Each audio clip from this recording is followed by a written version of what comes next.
अग्नि और अन्न की महिमा। अग्नि अन्न के पास जाने वाला है और अन्न प्राप्ति में होने वाले प्रतिबंध को दूर करने वाला है। अग्नि अन्न को सिद्ध करता है, परिपक्व करता है, शत्रु का नाश करके अन्न लाता है। उस अग्नि का मैं शोधन करता हूँ। हाथ जोड़कर मैं नमस्कार करता हूँ, स्वच्छ स्थान में स्थापन करके प्रणाम करता हूँ। यहाँ शंका होती है कि अग्नि शत्रु का पराजय करके अन्न को किस तरह लाता है। उत्तर में कहा जा सकता है कि अग्नि स्थापन करके यज्ञ में उसकी सामुदायिक उपासना करते हैं। इससे उपासकों को सांधिक बल बढ़ता है और वे शत्रु का पराभव करने में समर्थ होते हैं। जो यह शक्ति मानवों के संग में प्रकट होती है वह अग्नि की सामुदायिक प्रार्थना से प्राप्त हुई है। इसीलिए यह सामर्थ्य अग्नि का ही मानना चाहिए। अग्नि ही इनका अग्रणी है, नेता है, प्रेरक है, उत्साहवर्धक है। अतः यह अग्नि का ही कार्य है, ऐसा कहा जा सकता है। ऐसे अग्नि आदि देवों के लिए नमस्कार है। नमः शब्द के 3 अर्थ हैं, नमन, अन्न और वज। यहाँ देवेभ्य नमः इस पद के लिए नमन का अर्थ लेना चाहिए। पितृभ्य सुधा, पितरों के लिए सुधा। सुधा का अर्थ है अपनी धारक शक्ति, अपनी इच्छा शक्ति। अन्न का समर्पण, अन्न अपना भाग। श्राद्ध समर्पण, यहाँ पितरों के लिए समर्पण अर्थ लिया है। जो पदार्थ पितरों के उद्देश्य से दिया जाता है उसकी सुधा संज्ञा है। सुधा में नमन का अर्थ भी निहित है। देवों और पितरों के लिए यहाँ श्रद्धा भक्ति से नमन करने को कहा है। मैं सुयश में भूयास्त, तुम दोनों मेरे सहायक हो जाओ। देवों और पितरों से मेरी सहायता हो, उनकी सहायता से यह मेरा यज्ञ सफल हो, विघ्न दूर हो और मैं निर्भय होकर इस यज्ञ को पूर्ण कर सकूं। यज्ञ करने के लिए यज्ञ के समीप घृत रखते हैं। यह घृत स्वच्छ और पवित्र रखना चाहिए। घृत ऐसा शुद्ध और पवित्र होना चाहिए कि जो कहीं गिरा ना हो, उसमें कोई पदार्थ गिरा ना हो। घी की पवित्रता के बारे में विशेष ख्याल रखना चाहिए। देवों के उद्देश्य से इस घी की आहुतियां देनी चाहिए। विष्णु का अर्थ है यज्ञ है। पांव से इस यज्ञ भूमि का अतिक्रमण नहीं करना चाहिए, अर्थात यज्ञ भूमि को पवित्र नहीं करना चाहिए। यज्ञ भूमि में सावधानी से बैठना चाहिए। सभा में जिस रीति से बैठा जाता है उस रीति से यज्ञ में बैठना चाहिए। सभा में इस रीति से बैठना चाहिए कि उसके पांव से किसी को क्लेश ना पहुंचे। यहाँ सभा में बैठने की पद्धति बताई गई है। अग्नि की छाया वसुमती घन देने वाली, सौभाग्य और यश देने वाली है। यहाँ छाया का अर्थ आश्रय और समीपवर्ती स्थान है। जहाँ तक अग्नि का प्रभाव पहुँचता है वहाँ तक अग्नि की छाया समझनी चाहिए। अग्नि के पास बैठकर नाना देवताओं के उद्देश्य से घी की आहुतियाँ दी जाती हैं। अतः इस मंत्र से अग्नि के समीप बैठने की सूचना मिलती है। अग्नि के पास यज्ञ करने के लिए बैठना घन देने वाला है। जो यज्ञ करता है उसकी सहायता अन्य लोग करते हैं। जहाँ विश्व हितकारी यज्ञ होता है वहाँ चारों ओर से घन आने लगता है। विश्व हितकारी शुद्ध भावना से जो यज्ञ होता है, जिसमें छल कपट ना होगा, वही धन आएगा। इसलिए यज्ञ अग्नि के समीप का स्थान धन देने वाला कहा जाता है। पूर्वोक्त रीति से यहाँ यज्ञ होगा वह स्थान विष्णु का ही है। यज्ञ ही विष्णु है। यज्ञ का स्थान ही ईश्वर का स्थान है। वह विश्व हितकारी कर्म का स्थान है। वह सब प्रकार से पवित्र स्थान है। इस यज्ञ के स्थान से इंद्र ने बड़े पराक्रम किए। इस यज्ञ की रक्षा के लिए और यज्ञ का प्रभाव बढ़ाने के लिए इंद्र ने बड़े पराक्रम किए। इन पराक्रमों से यज्ञ की महिमा बढ़ी और यह श्रेष्ठतम कर्म सिद्ध हुआ।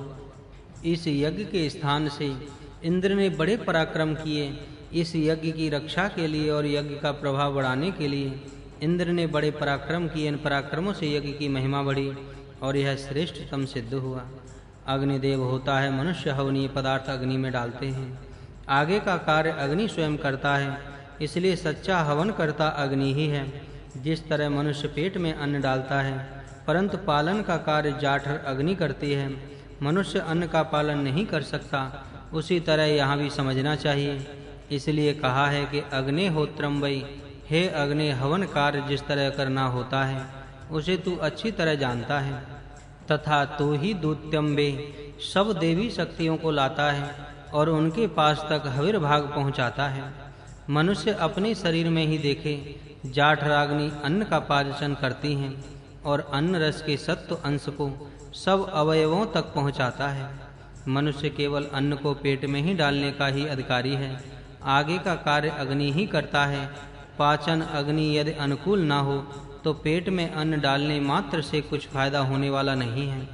अतः हवन करना और सात्वांश को यथा योग्य देवताओं तक पहुंचाना अग्नि का ही कार्य है। इस तरह ऋतु संधि में उत्पन्न होने वाले रोगों के वायु शुद्धि द्वारा दूर करने का कार्य अग्नि ही कर सकता है। यह सब अग्नि करना जानता है और करता भी है। मनुष्य का कार्य केवल हवि को इकट्ठा करना और विधि पूर्वक अग्नि को सुपुर्द करना मात्र है। इस मंत्र का द्वितीय भाग यह है कि ध्यावा पृथ्वी अग्नि की रक्षा करें और अग्नि ध्यावा पृथ्वी की रक्षा करें। यहाँ परस्पर रक्षा करने का उद्देश्य यज्ञ का मूल है। परस्पर का पालन और रक्षण ही यज्ञ है। भगवद गीता में कहा है कि यज्ञ से मनुष्य देवों का सत्कार करें और देव मानवों की रक्षा करें। इस तरह परस्पर सहायता करते हुए दोनों उन्नत हों, यही बात इस मंत्र भाग में कही है। ध्युलोक से पृथ्वी तक अग्नि विद्युत सूर्य अग्नि के रूप हैं। लोक और अग्नि ये यहाँ परस्पर उपकारक हैं। परस्पर उपकार करना ही यज्ञ है और मानव की उन्नति इसी यज्ञ से होती है। इस मंत्र के तृतीय भाग में कहा है कि इंद्र भविष्य के द्वारा देवों का अभिष्ट करे, अर्थात घृत आदि के समर्पण से द्वारा देवों को प्रसन्न करे। पृथ्वी, आप, वायु, औषधि आदि देव घृत के हवन से प्रसन्न होते हैं। पृथ्वी में धान्य आदि बोने के समय घृत का हवन करते हैं। इससे भू शुद्धि होती है और उत्तम धान्य की उत्पत्ति होती है। घृत के हवन से वायु के अंदर के रोग बीज नष्ट हो जाते हैं। इसी तरह वायु को प्रसन्न करने का मार्ग जानना चाहिए। अनन्याय देवों को प्रसन्न करने के बारे में भी जानना चाहिए। प्रभु ने ही अपने विशाल विश्व प्रबंध से यह सब किया है। मनुष्य यह विश्व व्यापक प्रबंध देखे और इन नियमों को जाने और तदनुसार आचरण करके अपनी उन्नति करे। यज्ञ का तत्व उत्तम इष्ट करने वाला होता है। परस्पर सुइष्टकृता उत्तम इष्ट करने वाला मनुष्य बने। यज्ञ का यह तत्व हर एक मनुष्य अपने मन में सदा स्थिर रखे। उत्तम रीति से अपनी वास्तु को और अपनी वस्तु को भलाई के लिए समर्पण करना ही नाम का यज्ञ है। यह समर्पण सबका कल्याण करने के लिए होना चाहिए। केवल समर्पण से ही यज्ञ नहीं हो सकता, वह समर्पण सबकी भलाई करने वाला होना चाहिए, तभी वह यज्ञ कहलाएगा। यही यज्ञ का मौलिक सूत्र है। ज्योतिषाम ज्योतिषम, तेज से तेज मिले और अधिक ज्योति फैले, यह भी यज्ञ ही है। एक दीपक से दूसरा दीपक प्रदीप्त होता है। गुरु से शिष्य का ज्ञान दीप जलाया जाता है। विश्व में सबका कल्याण एक के तेज से दूसरे के तेज की वृद्धि होने से होगा। यज्ञ का हेतु यही है कि इससे सब तेजों का संगठन होवे और सबकी तेजस्विता बढ़े।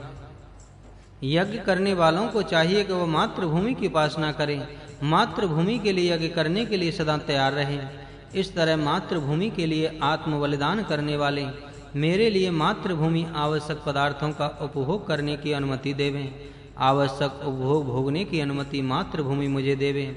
हर एक मनुष्य सबसे प्रथम मातृभूमि के लिए यज्ञ करे। स्वयं को समर्पित करके भी मनुष्य मातृभूमि की सेवा करे। इस तरह मातृभूमि की प्राण पत्र से सेवा करने वाले को मातृभूमि आज्ञा देती हैं कि वह अपने लिए आवश्यक भोग लेवे। जो मातृभूमि का सेवक नहीं है उसे भोग भोगने का कोई अधिकार नहीं है। मातृभूमि की सेवा एक महान यज्ञ है। इस यज्ञ को करने वाले ही अपने भोग सकते हैं। मातृभूमि की सेवा रूप यज्ञ करने से यज्ञ शेष का भक्षण करने का अधिकार प्राप्त होता है। जो यज्ञ नहीं करता उसे यज्ञ शेष भी प्राप्त नहीं होता। यज्ञ न करते हुए भोग भोगना पाप है। मातृभूमि के लिए जो आत्मसमर्पण करके यज्ञ किया जाता है उसमें अग्नि को प्रदीप्त करने वाला ही यज्ञ करता है। जो राष्ट्र अग्नि को प्रदीप्त करता है वह स्वयं अग्नि के समान तेजस्वी होता है। स्वयं अग्नि होकर भी अन्न का सेवन किया जाता है।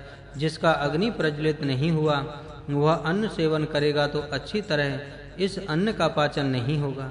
इसलिए अन्न सेवन करने के लिए प्रथम अपनी जठर अग्नि प्रदीप्त करनी चाहिए। जठराग्नि प्रदीप्त होने के पूर्व भोजन करना नहीं चाहिए। जिस प्रकार हवन कुंड में अग्नि प्रदीप्त होने के बाद ही उसमें खीर दी जाती है, उसी तरह जठराग्नि के प्रदीप्त होने पर ही अन्न का सेवन करना चाहिए। जो अन्न सेवनीय है उसका हवन होकर उसमें से जो शेष बच जाता है वही यज्ञ शेष है। यज्ञ शेष अन्न ही सेवनीय है। यज्ञ से बचा हुआ अन्न ही पुण्य अन्न है।